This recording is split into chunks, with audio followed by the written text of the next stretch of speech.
ప్రజలారా దేవుని నామానికి మహిమ కలుగును గాక. ప్రియ దేవుని బిడ్డారా, సత్యమును ఈరోజు తెలుసుకునే ఒక ప్రయత్నం ప్రతి మనిషి కూడా చేయలేదు. కానీ అజ్ఞానాన్ని, అవేకత్వాన్ని, లోక సంబంధమైన ఆచారాలని, వ్యవహారాలని, శరీర సంబంధమైన వాటి కొరకై మనిషి ప్రయాసపడుతున్నాడు.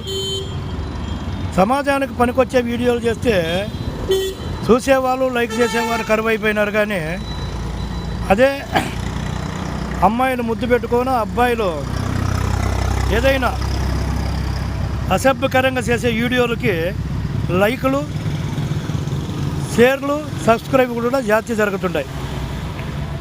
లోకము దుష్టుల చేతిలో ఉంది, ఇది సత్యము.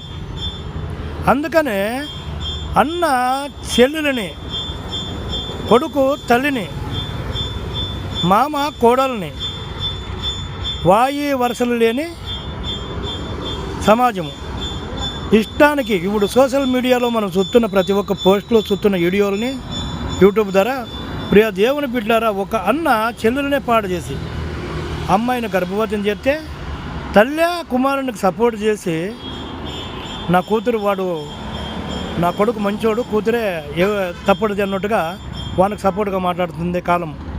అలాంటి వీడియోలు చూస్తున్నప్పుడు సమాజం ఎటువేలు వెళ్ళిపోతుంది. మనుషుల్లో ప్రేమలు చల్లారిపోయినాయి. తల్లి అనేది కుమారునికి లేదు.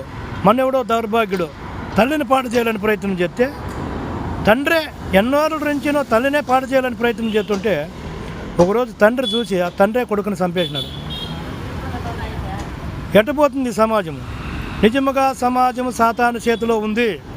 ఓ క్రైస్తవ సమాజమా, మీరైనను హెచ్చరికగా ఉండి దేవుని సువార్తను సారుతూ సమాజాన్ని మేలుకొల్పండి. క్రైస్తవులు కూడా మీరు కూడాను లోక సంబంధాలుగా రోమాపత్రిక 12వ అధ్యాయంలో అపోస్తలుడైన పౌలు అంటాడు, మీరు ఈ లోక మర్యాదను అనుసరించక అనుకూలమును ఉత్తమును దేవుని చిత్తం మీద తెలుసుకొని వాటి ప్రకారంగా నడుచుకోండి అని.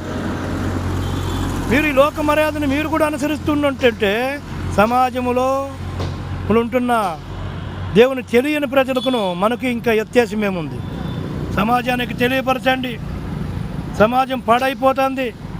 కొడుకు తల్లిని పాడు చేయడం ఏమిటి? అన్న చెల్లిని పాడు చేయడం ఏమిటి? మామ కోడల్ని పాడు చేయడం ఏమిటి? దేవుడు ఎప్పుడో రాయించినాడు, ఇదంతా తప్పు, ఇదంతా కూడా మంచిది కాదు, ఇలా చేసిన వారిని చంపండి, రాళ్ళు తీసుకొని కొట్టండి, ఇలాంటి పనులు చేసేవారిని అసలు సమాజంలో ఉన్నియొద్దండి, తరిమేయండి, లేదా రాళ్ళతో కొట్టండి అని ధర్మశాస్త్రంలో దేవుడు రాయించాడు. ఈరోజు యేసుక్రీస్తుల వారు కూడా ఒక స్త్రీని మోహపు చూపు చూస్తేనే